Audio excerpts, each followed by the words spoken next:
Bonjour tout le monde, c'est F10M, film en 10 minutes, et aujourd'hui nous vous présentons Orphan, qui veut dire orphelin en français. J'espère que la vidéo vous plaira, et si c'est le cas, n'oubliez pas de vous abonner et de lâcher un pouce en l'air. Sur ce, bon visionnage.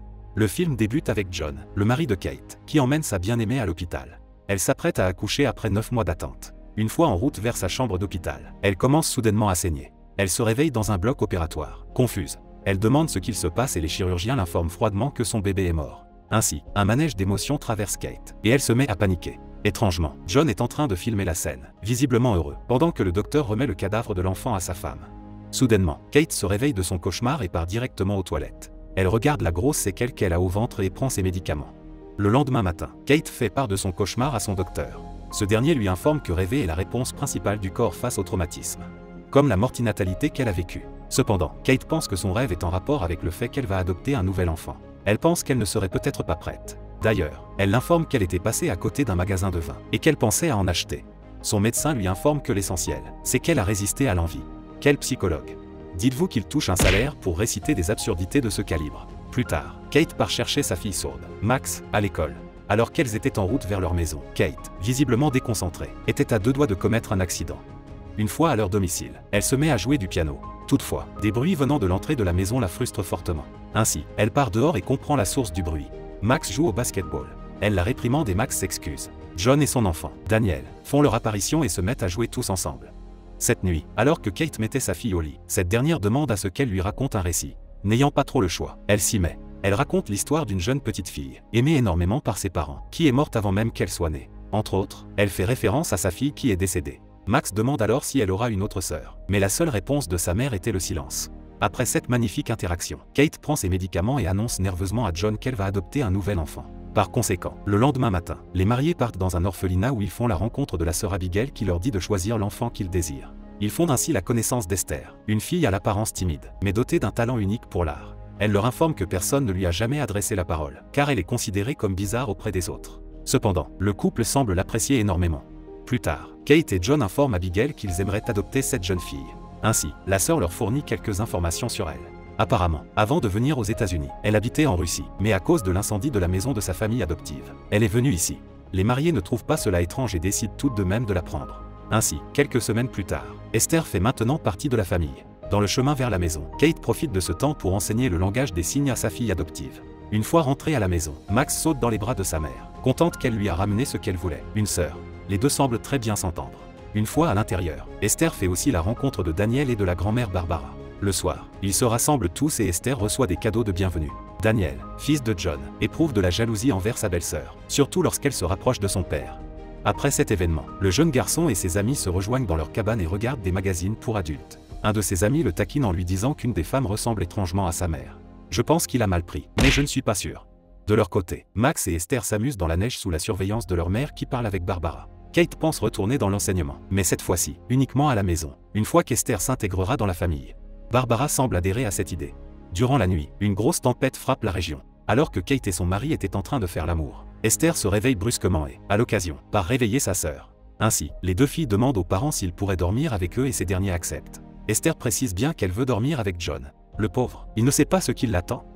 Le lendemain matin, c'est la première journée d'école pour les enfants et Esther profite de cette occasion pour mettre sa plus belle robe. Alors que Daniel et Max se moquent de cette dernière, Kate tente de la convaincre de porter quelque chose de plus approprié pour quelqu'un de son âge. Mais l'orpheline ne veut rien savoir et sa mère adoptive finit par céder. Plus tard dans la journée, alors que la professeure présentait sa nouvelle élève à sa classe, une des filles se moque de son accoutrement devant toute la classe. Esther est visiblement vexée.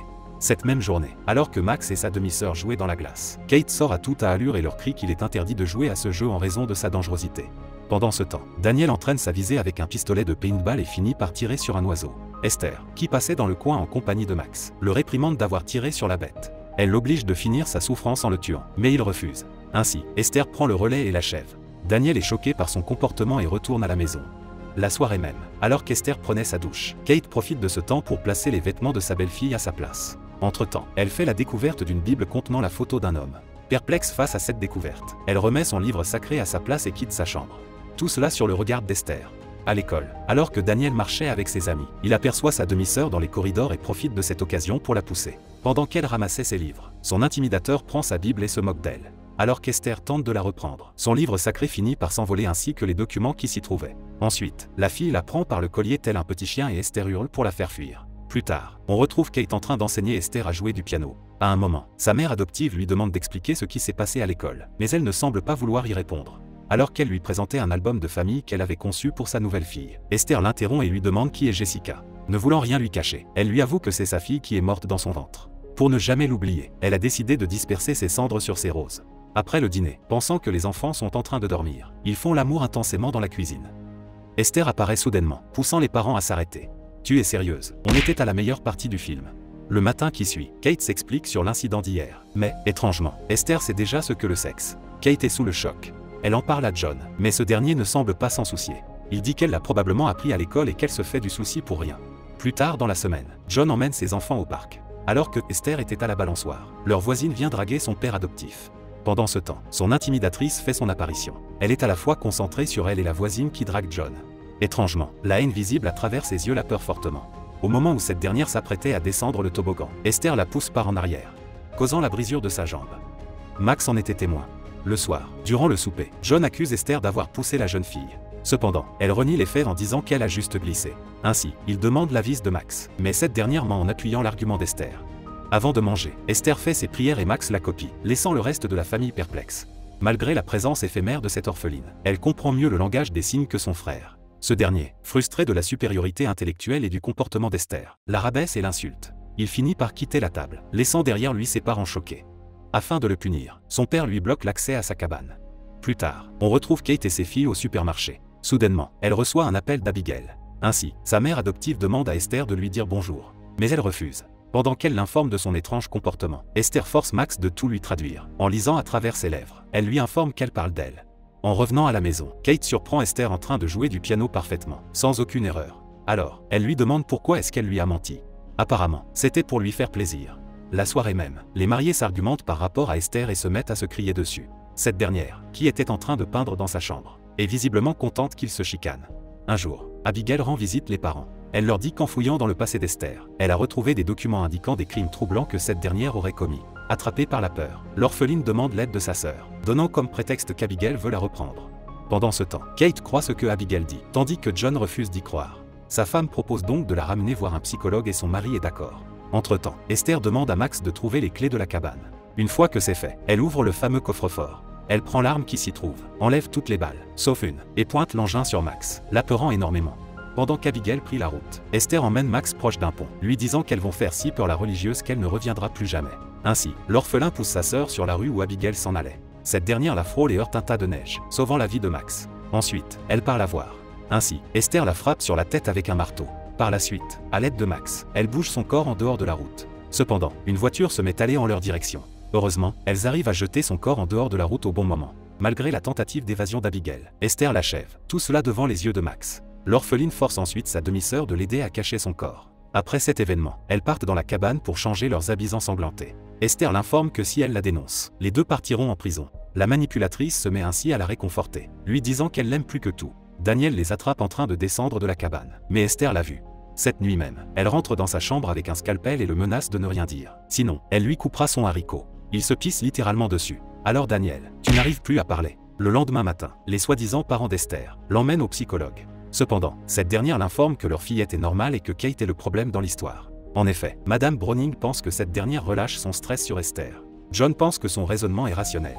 Une fois de retour à la maison, Kate reçoit l'appel du centre d'orphelinat. Les sœurs leur informent que Madame Abigail n'est pas revenue depuis son rendez-vous chez eux. Après de longues investigations, le détective chargé de cette enquête retrouve le corps d'Abigail, sans vie. En raison de cela, le détective passe chez John et Kate pour leur poser de nombreuses questions. Cependant, le détective les exclut de l'affaire, n'ayant toujours pas de suspect.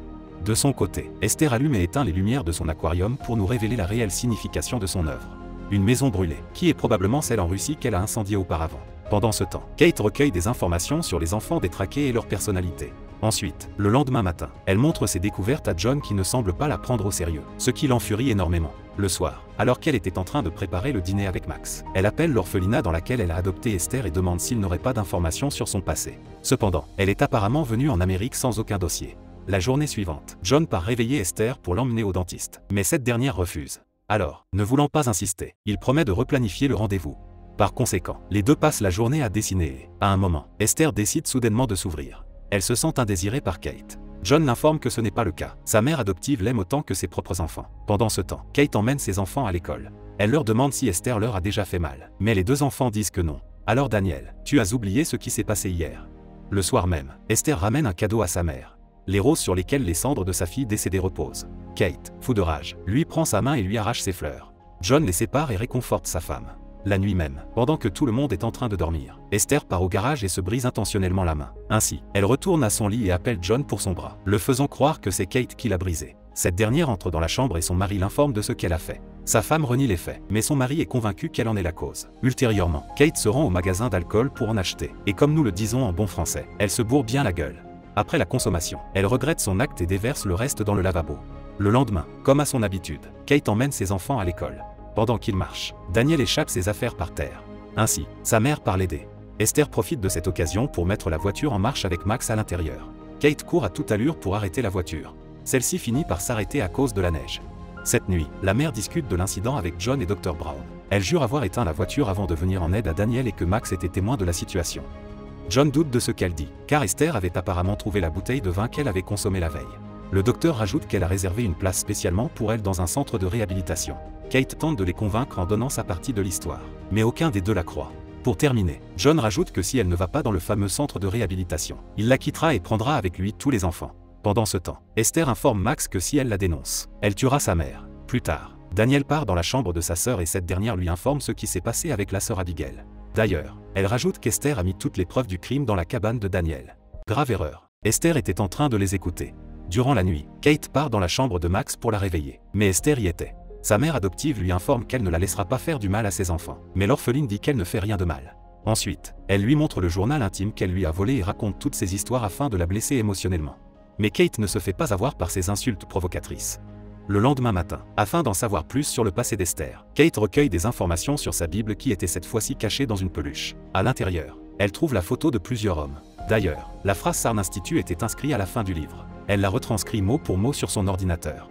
Ainsi, elle trouve un site correspondant au nom de l'institution soi-disant orpheline de laquelle Esther vient et compose leur numéro. Apparemment, ce n'est pas un orphelinat. C'est un hôpital psychiatrique. Pendant ce temps, Daniel monte dans sa cabane pour trouver les fameuses évidences dont sa sœur, Max, parlait. Cependant, Esther le suit jusqu'ici et se met à brûler toutes les évidences ainsi que la cabane avec. Après cela, elle ferme l'emplacement avec Daniel à l'intérieur. Ce dernier sort par la fenêtre et hurle le nom de sa mère, qui est bien trop occupée dans ses recherches. Il finit par glisser et heurte une poutre avant de s'écraser au sol. Tout cela, sous le regard maléfique d'Esther. Soudainement, la mère de la victime aperçoit le feu et se met à courir à toute allure vers son enfant. Alors qu'Esther s'apprêtait à le terminer, Max pousse héroïquement Esther, sauvant la vie de son frère. Kate arrive avant même qu'Esther puisse réagir. Heureusement, le cœur de Daniel bat. Une fois à l'hôpital, le docteur leur informe que Daniel va s'en sortir. Cependant, ce dernier a une grosse blessure au cou et ne pourra probablement pas se rappeler de ce qui s'est passé la journée du drame. Kate est très inquiète. D'ailleurs, elle informe son mari de ses découvertes qu'elle a fait sur Esther, mais son mari pense qu'elle a viré fou. En tout cas, pendant que les mariés se chicanent, Esther profite de ce moment pour aller dans la chambre de Daniel, suivi de Max qui espionne ses mouvements. Une fois arrivée à destination, Esther se met à asphyxier son demi-frère. Max tente d'informer sa mère de la situation. Soudainement, une alarme se met à sonner dans la chambre de Daniel. Tout le staff médical va dans sa chambre et le réanime. Énervé, Kate gifle Esther. Les gardes de sécurité la maîtrisent et la calment. Pendant ce temps, elle reçoit un appel important. Elle se réveille plus tard et demande à John si Daniel va bien et il lui répond que oui. Avant qu'il parte, elle lui supplie de ne pas laisser Esther s'approcher de Max. Durant la nuit, John met au lit Max et lui dit qu'il l'aime. Esther fait son apparition et lui donne un bisou, tout en lui prenant son appareil auditif. Juste après, il part fumer et boire dans le salon. Soudainement, Esther le rejoint et s'assoit près de lui, habillée comme une adulte. John ne comprend pas ce qui se passe. Elle l'embrasse, mais John recule. Il l'informe qu'il ne l'aime pas comme Kate, il l'aime comme sa fille. Ensuite, il lui dit d'aller dans sa chambre, mais elle lui dit de ne pas lui parler comme si elle était un enfant. Cette dernière retourne dans sa chambre, en sanglots. Pendant ce temps, Kate reçoit un appel de l'hôpital psychiatrique qu'elle avait appelé ce matin. Le docteur lui informe qu'Esther est en fait une femme coincée dans un corps de fille. Il rajoute qu'Esther était la patiente la plus dangereuse de l'hôpital. Stressée, Kate se précipite vers la sortie pour rentrer chez elle. De son côté, Esther explose de rage. Elle démolit toute sa chambre et enlève son maquillage qui lui permettait de cacher son visage d'enfant. John part dans sa chambre pour la consoler et découvre des dizaines de dessins terrifiants et à caractère sexuel. Kate l'appelle et alors que John était sur le point de répondre, l'électricité de la maison s'éteint. Sa femme appelle donc la police. Le mari trouve une lumière qui scintille. Il s'y approche doucement. Esther le poignarde par en arrière, et ce, jusqu'à qu'il meure. Max assiste à la scène et se fait repérer par Esther. Ainsi, elle s'enfuit. La mère de cette dernière roulait si rapidement qu'elle est rentrée littéralement dans la maison. Elle trouve le cadavre de son mari et se met à chercher Max. Elle rentre dans sa chambre, mais elle n'est pas là. Alors, elle va vérifier aux toilettes. Soudain, Esther la tire par en arrière et le projectile la touche au bras. Aussi résistante à la douleur qu'elle est, elle se relève et part se cacher à côté de la fenêtre de sa chambre et heureusement, Esther ne la trouve pas. De son côté, Max se cache dans le jardin intérieur, lorsqu'elle fait tomber derrière elle une plante, ce qui attise l'attention d'Esther. Kate, qui se trouve maintenant au toit de la maison, trouve sa fille, fortement désespérée. Elle lui donne des consignes, mais finit par se faire remarquer par Esther qui lui tire dessus, mais rate son coup. Max profite de cette occasion pour s'échapper. Profitant du fait qu'elle soit distraite, Kate se jette sur sa fille adoptive du plafond. Max réveille sa mère et toutes les deux s'enfuient avec l'arme vers la forêt, laissant Esther derrière eux. La police fait son apparition dans la maison, mais Esther semble avoir disparu. Alors que la veuve pensait que c'était terminé, Esther court à toute allure vers Kate avec un couteau. Toutes les deux glissent dans le lac congelé, et Kate échappe son arme. Les deux se battent sans relâche. Pendant ce temps, Max aperçoit l'arme et vise en direction d'Esther. Elle rate son tir et la balle crée un trou dans la glace, la brisant instantanément. Grâce à sa force physique supérieure, elle repousse Esther avant de remonter dans la surface. Toutefois, Esther arrive elle aussi à remonter, cachant le couteau derrière elle. La manipulatrice tente de jouer avec ses sentiments, mais heureusement, elle ne tombe pas dans son jeu et la renvoie dans le lac. Et c'est ainsi qu'Esther, une femme qui ne fut jamais réellement aimée, mourut dans les profondeurs de notre monde. Merci d'avoir regardé notre vidéo et si elle vous a plu, n'hésitez pas à vous abonner et de lâcher un pouce en l'air. Sur ce, à la prochaine.